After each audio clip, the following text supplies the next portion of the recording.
thèmes que j'aborde, en fait, ça vient un petit peu du fait que je suis binational, c'est-à-dire de père tunisien, de mère française. J'ai toujours grandi entre la France et la Tunisie, et puis je suis au Québec depuis 2013. Je prends des éléments photographiés, des photographies que j'ai prises ici. En Tunisie aussi, j'ai toute une banque d'images en fait. Et puis c'est en allant sélectionner tel motif, et puis les juxtaposer comme ça pour voir. Et puis ensuite, il y a un retravail de ces images sur Photoshop. Et j'essaye de créer une image unique en fait, de préparer une peinture. Et c'est sûr qu'ensuite, c'est l'image qui est projetée, mais il faut qu'elle soit peinte. Et au niveau de la peinture, c'est tout un autre travail, une façon de faire que...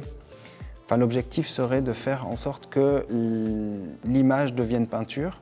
Et puis ça, c'est quelque chose d'assez mystérieux. Je ne sais jamais vraiment comment m'y prendre, ni comment ça va devenir. C'est juste le temps.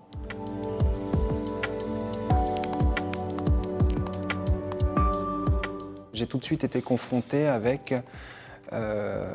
peindre une image numérique, ok, peindre un écran, et puis comment est-ce qu'on peut ressentir la qualité de l'écran, la qualité numérique sur la toile. Est-ce que ça vaut le coup? Est-ce que j'en suis capable? Est-ce qu'il n'y aura pas quelque chose de plus fort dans l'image numérique que la peinture ne pourra jamais avoir? Et c'est vrai que les traitements numériques d'image permettent tellement de choses que je me sens comme complètement incapable de rivaliser avec ça.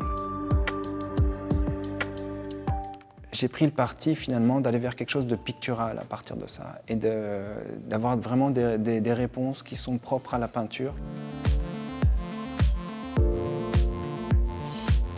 Bien sûr, c'est un petit peu dangereux, enfin, on se met en danger parce qu'on a peur de faire un peu des erreurs devant le public. Donc, mais en même temps, c'est super intéressant de pouvoir communiquer. C'est comme une chance en fait d'avoir cette relation avec le public.